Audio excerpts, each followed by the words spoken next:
Hi, welcome back to my channel. This is Echo Dell Finds and I'm Michelle, and today we're going to take a little bit of a journey into the wide world of quilting.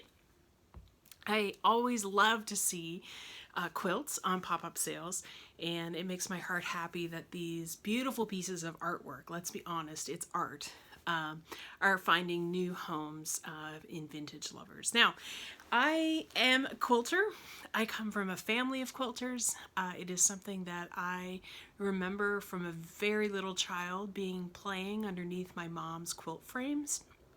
And if you don't know a lot about the process, if you don't know what you're looking for, then this is a video for you. And I'm coming from the perspective of somebody who is coming from Canada, and quilts were very functional. So there may be a little bit, depending regionally on where you are at, there may be a little bit of a difference in how quilts were used, how quilts were formed, and of course I'm not coming from an American perspective, so I can't speak to some of the Americana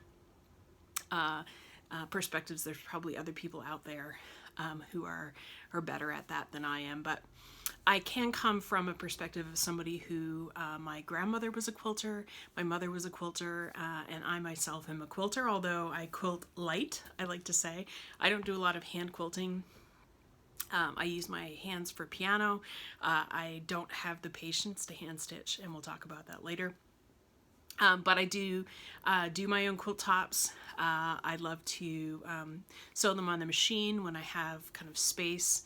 Quilting is a hobby and an art form that takes a lot of space, from finding the fabrics to storing the fabrics to cutting the fabrics to curating the fabrics into a design, and then of course the quilting just takes obscene amounts of space. So your quilting friends need lots of space, and we have quite a small apartment here in New England, and there's just not space for me to do significant amounts of quilting. But I'd love to share with you some of the things that I know about quilting, some of the things that I would be looking for if I'm out shopping at thrift stores and antique malls for quilting quilts, and then also just kind of condition and how that can be, you know, what you're looking at when you're looking at condition. And I have some vintage quilts here from our own archive, our family archives. We'll talk a little bit about storage, and I just want to show you what I know. And so I hope it's helpful. If you have any questions or comments, put them down below. I'll also link some of the companies that I'm going to be talking about today. I'll link them down below as well, so if you need that information. Quilting has a very long history. It's a very practical, a very folky kind of existence. Quilting, for me, in Canada, is a very, it's a survival. Lots of families use quilts. Even now, today, you kind of have a summer season wait and then a winter season wait, and quilts primarily function for me and my family as a source of history, and then also a source of warmth and comfort. When I was a child, my mother quilted quilts that would go over the frames of our windows. So she would put a strip of Velcro up each side of the window frame, and then sew Velcro to the inside of a quilt, and they would be put on the windows all winter long, these quilts, to hold back the cold air. So of course they were beautiful pieces of art, but they were also very functional in that they helped us keep warm.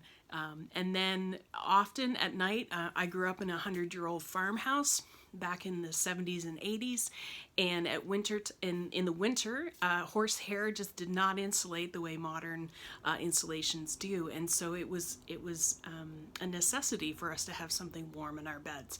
And so we have various forms. I can remember my mother did one with corduroy and jean material, and it was a multi-weight. It was almost like your modern day heavy blanket or weighted blanket, just to keep warm. It was just one of those things that was very, very functional. So we always had quilts around. Like I said, we had a summer weight quilt in the summer and then a winter weight one in the winter. I can remember nights as a child where frost would be on the inside walls in our house. So again, it was just necessity for us. So a lot of our quilts, some of the quilts that I'm showing now are kind of necessity quilts. A couple of things that I want to talk about, what quilting is and isn't. You'll find various forms of modern mass-produced quilting products. This is one, you can actually buy this at a Joann Fabric, and I'm trying to think of the manufacturer's name, but there's lots of bags that are made of this. This is a manufactured Vera Bradley. That's what I'm trying to think of. It's a manufactured fabric. You buy it by the yard, and it's beautiful. But if you look up close, you will see those stitches are incredibly close together, and they're very consistent. And also, actually, the lines are very, very straight. And this is just a mass produced. You can see on the inside there. Let's see if I can get that to focus. There's a little bit of a batting. There's a little bit of, and that's kind of what makes it puffy. Okay, so there's a modern quilting. You'll see a lot of mass-produced quilts, and that's kind of what you're looking for. You're looking for a lot of stitching that's very close together. And probably it's very, very, very linear. You're gonna, it's very, very straight. There's no kind of error. And this is readily available. Some of these are beautiful. I actually purchased this with some birthday money so that I can make a pocket for my laptop. So I haven't got around to do that yet. But this kind of quilted fabric is great for projects, and I don't want to say anything against mass-produced quilted fabric, but this is not what we're going to be talking about today. We're going to be talking about more handmade. Now, I'll show you my son's baby quilt, one of my son's baby quilts, because when your grandmother's a quilter, you get a ton of baby quilts. This is actually a pre-manufactured top. So the top is all one piece. They come, you buy them at the fabric store. So this is not pieced together. Those 4 blocks right there is just one sheet of fabric. And then my mother has, I'm just gonna check and see, I'll show you the stitching there. My mother has actually, this is not hand sewn, but this is machine sewn. Again, she did some sewing,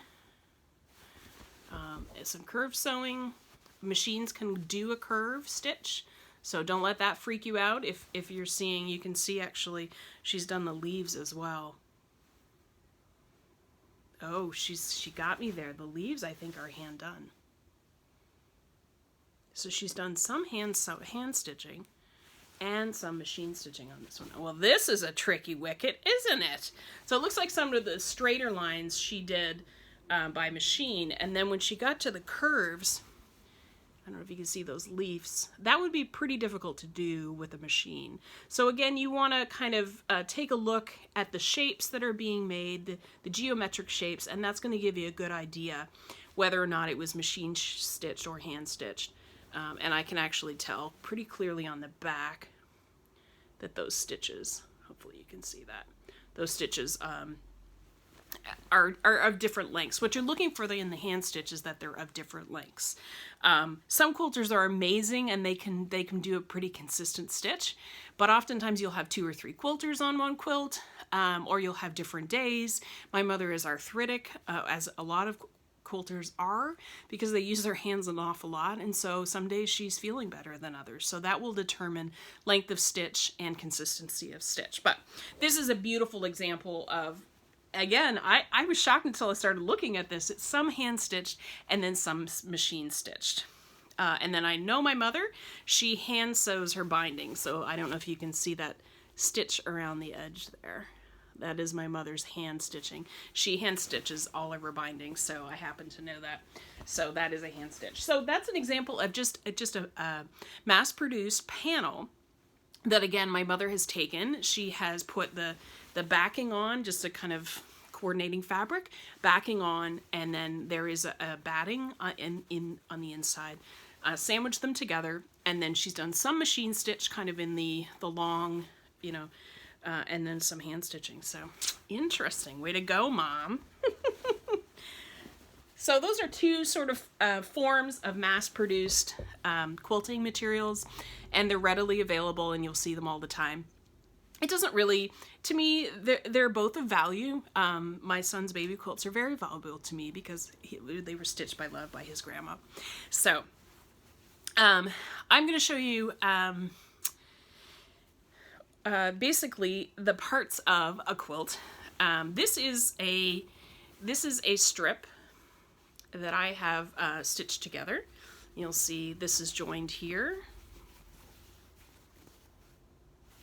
And then there's three strips. Well, there's actually 3 strips in a bit. I've made this one into a bag a bunch of times. So this is basically how a quilt begins. You will pick your fabrics, then you will spend a long time cutting your fabrics, and then you start to piece them together.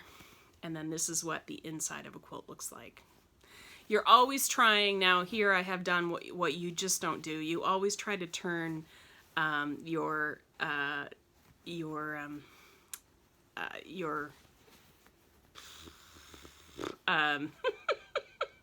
you would turn this towards the dark side of the fabric, not the light side of the fabric. But this is a special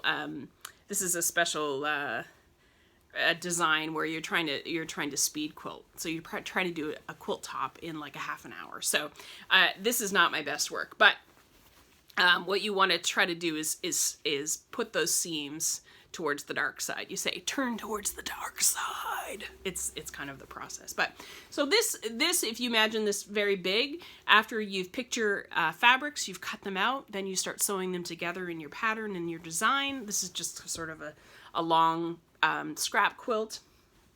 And then this gets sandwiched with a piece of batting and then a back. And that's one of the things that I wanted to just say, that until the modern era, fabrics didn't come in widths that would support quilts. So oftentimes you'll see the backing fabric is in 2 pieces, especially in some of the bigger quilts, queen, king size. You're going to find seams, and that's just because they didn't have fabric that was big enough to do an entire backing of a quilt. Now we have extra wide fabrics. The other trick that they would do is they would use when you had a bedding. When bedding wears, you know how it wears always in the center of the bed usually, and it gets threadbare. Well, instead of throwing it out, people would just cut that down the middle, cut out the areas of wear, and then sew it back together again. So often you will find old bedding as a backing fabric. You would find old flannel sheets. You could find tablecloths, but whatever they had, they were sort of just using. And so I wanted to mention that about the backing of a quilt. Oftentimes you're not going to find it in one whole piece. A lot of my mother's backings are pieced together. That's just because they just didn't start manufacturing that wide fabric until the age of mass-produced machines. And so if you see something with, you know, just a huge thing of, it's probably mass-produced or it's produced later, because the piecing is a pretty important part of quilting, and finding a piece of fabric that would go on the back of a queen or a king-size bed would be pretty difficult to find back in the day. So so you have that quilt sandwich. You have the quilted top. Then you have your batting or your interior. Often people would use things like flannel. They would use other old blankets. Sometimes you can find in the middle of a quilt is another old blanket that had just disintegrated, so they reused it. You could find, again, I've seen jeans used. Any sort of high density fabric could be used as the batting in a quilt, and then you would have the backing fabric. Those are sandwiched together. Right now I work with a lot of adhesives, temporary adhesives. You can also use safety pins to kind of hold that sandwich together, and that keeps it in place while you're quilting, either hand quilting or machine quilting. And that sandwich is the thing that then gets pulled in quilt frames. Quilt frames, I'll try to find a picture of a quilt frame, put it right here. But they are an ingenious design where that sandwich is rolled, basically, like a scroll. and then it's kind of turned as the quilter finishes a row. What it's called is a row. So they'll take, my mother used to take most of the morning to do a row, which is kind of, you know, a block. You do a whole length of or a whole width of the quilt. So it's in lengthways, and you'll do a whole width of the quilt, and it's probably, you know, 3 or 4 inches of a width. And so it would take her probably the good part of a whole morning to turn it. And so you turn the quilt as you go and slowly do the length of the quilt. And then once it's hand quilted, it comes out of the frames and then it's ready for binding. So that's kind of the process. I hope I described that in enough detail. It's a little bit different when you're machine sewing. You usually start at the middle of the quilt and then work your way out. You want to try to anchor it as much as possible. Some people also put basting stitches in as well, maybe on a diagonal or in a cross, just to keep everything from moving. Because what you don't want is the batting to move. You don't want the batting to move, you don't want the backer to crimple, and so you want that sandwich to stay as secure as possible, and the quilt frames do a lovely job of that. Quilt frames are also incredibly bulky. If you're quilting a queen or a king size bed, they're extremely bulky, but I have these beautiful memories as a child of going to the library and seeing the older ladies in my community all sitting around in a quilt circle, and every month or so they put in a new quilt in the winter, and that was what these ladies did. They bring the kids down to the library, we would run around finding our books for the week, and our mom would jump in the quilt circle and quilt for 20 minutes to a half hour while we were choosing our books. And so it was a huge social activity as well as just a really big need. And so my mom has friends to this day that I got a new, they'll call each other, I got a new quilt in, why don't you come over for the morning? And they'll come and there'll be obscene amounts of tea, and they will talk and socialize and jibber jabber, and then also enjoy just quilting with one another. So it was a big social outlet.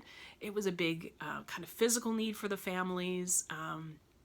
And it's kind of like a barn raising. Lots of women would get together in these quilting circles and share moments and time together and help each other out doing these quilting. So it's got a lovely history. I think quilting is just one of those things we're going to miss, and it's disappearing from our memory. So I love to kind of share the stories of quilting that I have. Again, I used to play under my mom's quilts.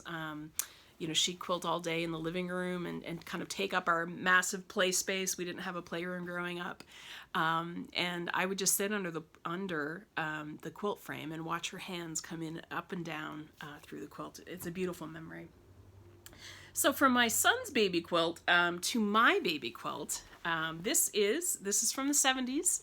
It's been used and loved, and it is a piece. So these are appliqued. These little ducks, if you can see them, were cut out and then actually hand stitched onto this quilt. And again, some of the hand stitching has gone, but they are a beautiful example of an applique quilt.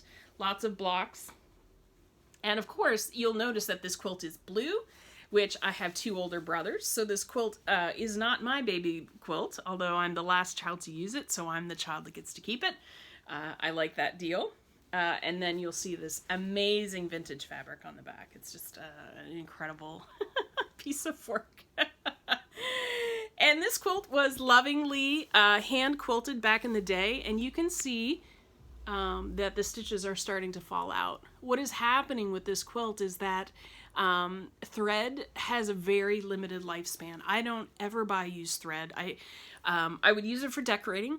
Let me just say that, but I would never use vintage thread for sewing. I use a very high quality, brand new every time quilt thread, which I'll link down below. Because number one, sort of the shedding that thread does, especially kind of cheaper or vintage thread, is actually damaging to your machine. You just don't want all that. You just don't want all of that a horrible shedding happening in a piece of electronics. Number two, vintage thread breaks. And as you'll see, it has a limited lifetime. It is a it's a textile, and then some of this thread has just let go because of dew of washing, and then also just, you know, it's age. So the binding also has completely gone, and my mother went in and sewed over the binding. So the binding completely rotted. So this is actually a new fabric that was sewed on, and my mom did actually a fantastic job of both covering it and also just preserving. So often there's some preservation that needs to happen. The binding was something that just needed to be fixed on this particular quilt. I love this quilt. It brings me back, and it was hand quilted by a dear friend of our family, who was no relation to us but felt like family. And so she has long since gone. So I will keep this treasure, even though it's in, you know, some bad condition. It went to camp with me in the summer. I took it everywhere, and we washed it many times. So this quilt has been loved, and I adore it. This is a patchwork, a 9-patch quilt that is from my husband's side of the family. And I wanted to show you this one because this is a fantastic example of vintage fabrics. You're going to be able to tell the age of a quilt a lot by the fabrics. This one, I would say, is probably a lot of either clothing or textiles, home textiles, that were reused. And it probably came out of somebody's... oh, and I gotta show you the back fabric because it's just the cutest. I mean, can you even look at this fabric? Oh, the kitties are just marvelous. So again, if you see a quilt with this kind of vintage print on it, then, you know, you already know the age. This one, the batting is either mostly gone. Oh, I feel a little bit. But you can, if I pull this apart, I can feel that inner batting. There's not a whole lot left of it, and that's just from age. This quilt is pieced together by machine. So this is a 9-patch, 1, 2, 3, 4, 5, 6, 7, 8, 9. It's a 9-patch quilt. It was machine sewed together. The top was made, then the sandwich was made. Top was made first, then they sandwiched it with the batting. Then they put this adorable kitty fabric on the back. Oh, let's show it again because it's just so cute. And then instead of quilting, they hand tied this, and you can see it's akin to embroidery thread. And so what they did was I'll actually tie this one up for you, but they sewed the embroidery thread through, and then they just tied a knot, and this is going to be really difficult for me to tie because of the length of the string, but they tied this knot into, so this is a knotted quilt. And it's knotted everywhere. And this is very typical. This would happen if somebody didn't... I have done knotted quilts quite a bit. This would happen if the quilter wasn't proficient. The quilter didn't have enough room to put a quilt frame up, or it could have happened in a hurry. Somebody may have just needed this for bed. And this is the quickest way you can finish a quilt. I can do one of these, the entire quilt. This is like a twin size. I could probably do this a couple nights. Just having it on my lap and tying it off is what it's called. Again, you can see that it was machine sewed. So the front of the binding is put on first. That's where that line comes from. And then you stretch the binding around.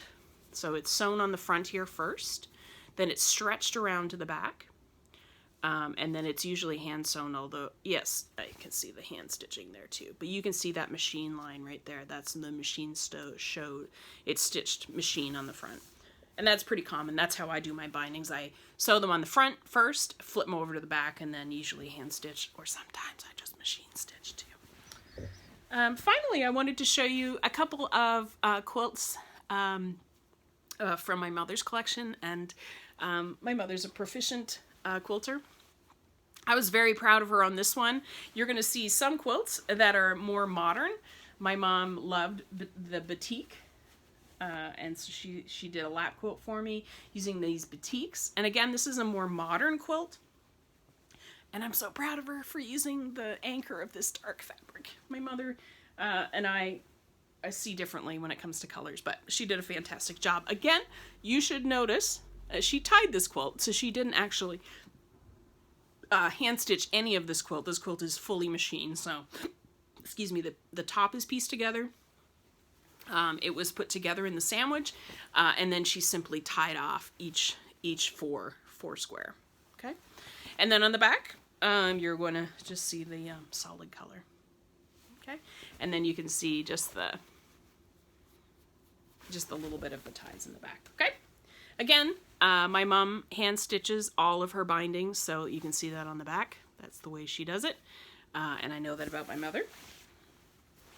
But again, this is a very modern example of quilting. This was done in the last 5 years, and given to me as a Christmas present. So the next two are kind of very traditional quilt patterns that you will find all of the time.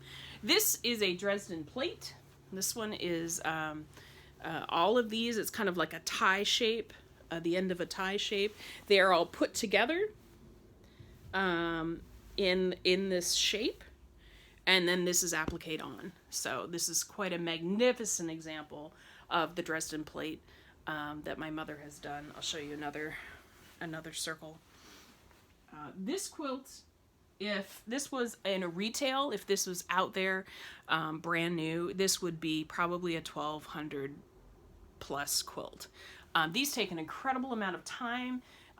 First to source the fabric, to put them together. There's a color scheme happening behind the scenes. If you're artistic in any way, shape, or form, you know how this has to fit together in order for it to be appealing to the eye. And then just the amount of quilting. My mom has hand quilted this diamond shape right around the circle. She's quilted between every one of these pieces, and then you can actually see this sort of leaf pattern here too. So there's an incredible amount of work on this quilt, and I wish I had time to open it up, but I know this quilt is getting very long. And then this is my mother's, my mother loves to bind these quilts with these triangles. These are squares, they're folded into triangles, and then they're all stitched together in this very, very long strip. And then this kind of edging, this border, is on the 3/4 of the quilt. So the quilt, the place that comes up to your neck does not have this. It's just finished straight. Here's the finished straight. So this is the straight part that would go up around your neck, so you're not getting attacked by triangles all night long.